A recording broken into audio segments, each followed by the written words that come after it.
Fox News contributor Ari Fleischer, former White House chief of staff Reince Priebus is with us. Ari, I love your idea. This is a mandate to get our economy on track, interest rates lower, the cost of things lower, fix our borders immediately, which is the biggest national security risk, fix America's schools, make sure our towns are safe and secure, make us energy dominant so we can be a rich country, get rid of waste, fraud, and abuse, and fix departments and fix agencies that have either been weaponized or politicized and bring them to their former greatness.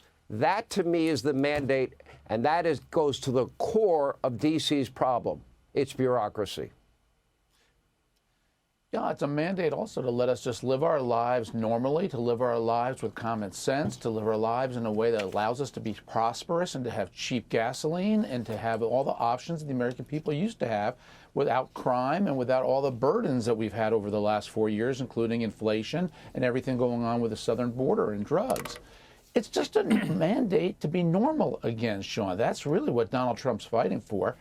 It's also geared at what I call the enlisted men and women of our society. It's not geared toward the rich or the powerful, those who have the greatest access to lobbyists to maneuver through those giant bureaucracies. It's about the brick agents at the FBI, the cops on the street, the blue-collar worker. I mean, this is a new change for Republicans. Trump's ushered it in. I hope he's going to be successful. He's got a lot of challenges ahead to get this done well and done right, but that's the direction he wants to go.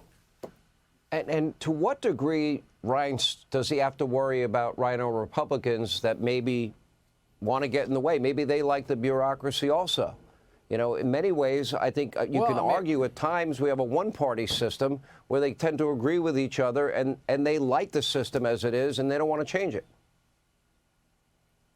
Well, I mean, they could be, Sean, but look, this victory was so overwhelming, so stunning, so much a shock to the entire system. I think part of the Democrat Party is completely stunned. I think there's a part of the Republican Party that's completely stunned, too. And if you look at it, the Democrats only improved in 3 areas. Number one, non-religious people, people who make over $100,000 a year, and people who have graduate degrees. I mean, they lost across the board. And people like Joe and Mika, I mean, their problem is, there's a couple things. One, ratings. In 2016, they were all over Donald Trump. He could call into any show he wanted. They were making money. But then they figured out that there was money to be made on the anti-Trump side. And so then they went there. And a lot of media, they're making money on the anti-Trump side. There's grifters over there. They're making money on being against Trump. And now they were shocked to find out exactly what Ari just laid out, that, oh my gosh, I'm outside the circle of what's normal and acceptable. And so going back to your question, the reason why Donald Trump is going to have such a huge mandate here is that the country, by Donald Trump winning the popular vote, said, wait a second, this stuff over here that the Democrats are pushing, it's not normal, it's not acceptable, and we reject it. Whether you're in New Jersey, Minnesota, Wisconsin, or downtown Los Angeles, Donald Trump did better. And that is what the shock to the system is. But you have congressional Democrats, Ari. You have Governor Pritzker. You have Governor Healy. You have Governor Newsom. You know, they're all preparing, quote, the resistance against Donald Trump. I'm not sure what that means. And they're actually fighting to keep the Harris-Biden unvetted illegal immigrants in the country. Now, my question is, what do they say to the families that had loved ones murdered, the families that had loved ones raped, the families whose members are victims of violent crime? What do they say about known terrorists being in the country? Why would they resist, getting that element out of this country? What part of them wanting to aid and abet in lawbreaking is okay when they say that Republicans are a threat to democracy or Donald Trump's a threat to democracy, and Joe and Kamala aided and abetted all of that lawbreaking? Yeah, I don't think they have anything to say to those people because their priorities lie elsewhere. Their priorities lie with not making a moral distinction between legal immigration, which we want, and illegal immigration, which we must not put up with.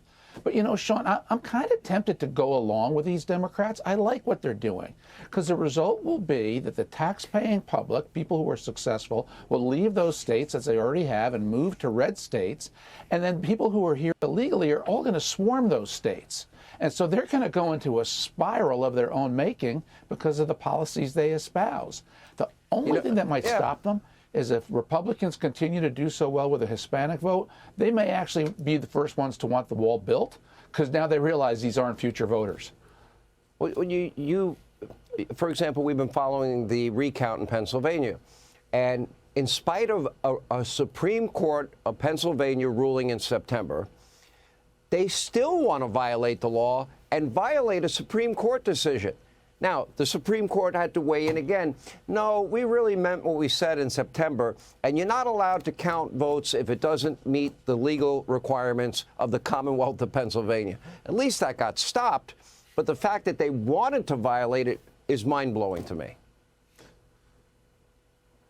Yeah, no question about that. The Democrats trying to support Bob Casey, and I should disclose I worked on the McCormick campaign, they wanted to count illegal votes, and they got their hands slapped by the Pennsylvania Supreme Court today. It's amazing Governor Shapiro never spoke out until after the ruling was made by the Supreme Court. It's lawlessness, and no one should put up with it. Yeah, last word. We'll give it to you, Reince. How will this end? Will Donald Trump be able to deliver on these reforms? 100%, because we're living in the world of the 75%. We live in a world where we say we're going to secure the border and protect the American worker. We're going to confront China, who's ripping off the world. That we're going to end or stop endless wars and bring our troops home. And lastly, we don't want boys competing against girls in sports. I mean, this is where the Democrats lost. They've stopped living in the world of the 75%, and that's where we're at. And it's a freight train that they're going to have a really hard time stopping.